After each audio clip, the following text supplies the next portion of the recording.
Should we try that again? I have been sick for the last couple of days. Oh. Thank you very much. Who are we going to have next? Tastes like hell's no. I think we're going to have Angie next. Next up is Angie Belcher. She's a creative facilitator from Bath. Everyone has to go, woo! Bristol. Woo! Yeah, sorry, from Bristol actually. Anyway, she's a creative facilitator from Bath. Woo! Angie Belcher!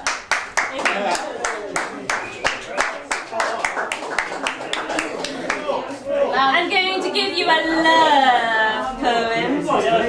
Shush! Shush! I want to be your bunny rabbit and follow you everywhere you go.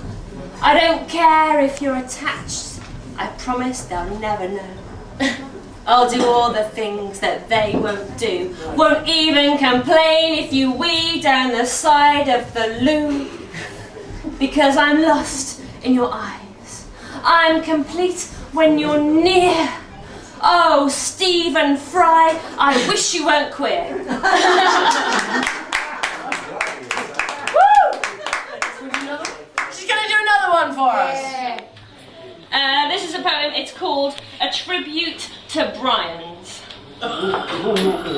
Bryans! There might be a Brian in the house. How clever you are. Bryans! Your multi-level lives leave me in awe. You teach us how basic forces determine our fate and that we all have a choice to make when at decision's gate. If you have two passions, which do you choose? Is it music or physics that you will use? Bryans, you have very different paths, but one chose music, the other chose science and maths. This is the story of Brian Cox and Brian May that still teaches us stuff today. The Brian story shows us what our dads did know. It's always good to have more than one string to your bow. May's story tells us that deferred gratification can reap rewards. He waited 30 years to get his PhD award, while Cox could have drifted into a drug-induced haze when dream did fade, but in particle physics his life was laid. Both men knew that your dream should not be ignored. Your passions don't vanish, they just wait patiently at the door. Cox must have believed solidly that things can only get better because one day he's going to become a research fella. They both must have grieved for the careers they had missed, but then May cultivated his mullet while Cox became a particle physicist. The Bryans must have thought that fame and fortune were out of their clutch, but now Cox is on the telly and May knows loads about space dust. While May was off with his band having a lark, Cox was busy with his baby subatomic quarks. For more of an idea to the fate of these guys, we can find clues in their lyrics and lines, because physics can be quite complicated. It's difficult to understand by the average Joe, but the Bryans make it simple in language we all know.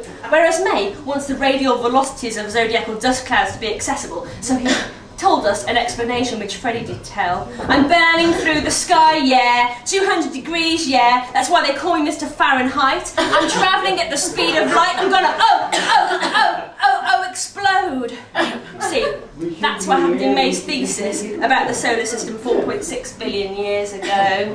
Both men were interested in strings and asking lots of questions. Though their lives could have been tragic, Cox questions us about the universe, and it seems a kind of magic. Cox understood that one song can't make you, even if a political party wants to stake you, but Cox worked hard. He forgot about his keyboard. He went on to much greater things, and I don't need to remind you that he was the brains behind the Large Hadron Collider. May had an astounding 22 hits and is into all sorts of politics. He's a dynamo as well as singing and playing that rocks. He has a really soft spot for the urban fox.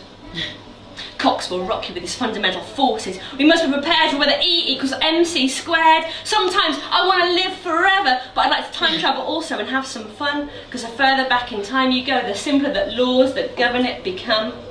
These are the days of our lives we don't need to choose between science and art. It's okay to love both with all your heart, because the sky is your canvas. The fields are your stage. And to learn the secret of the universe through music gets your senses engaged. Because I'm just a poor girl.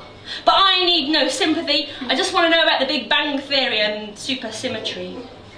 Does art mirror life, or life mirror art? Does music and physics make good bedfellows? Is it lust or heart? As Cox says, our lives are full of emotional curiosity. We all seek to know where we've been, what is out there, and what's in the ground. Is it protons or fat-bottomed girls that make the world go round? But God knows, I'm really glad to have the two Brians in my life, to know that it's okay to have two things that you lust, to tell me about love, bicycles and interplanetary dust.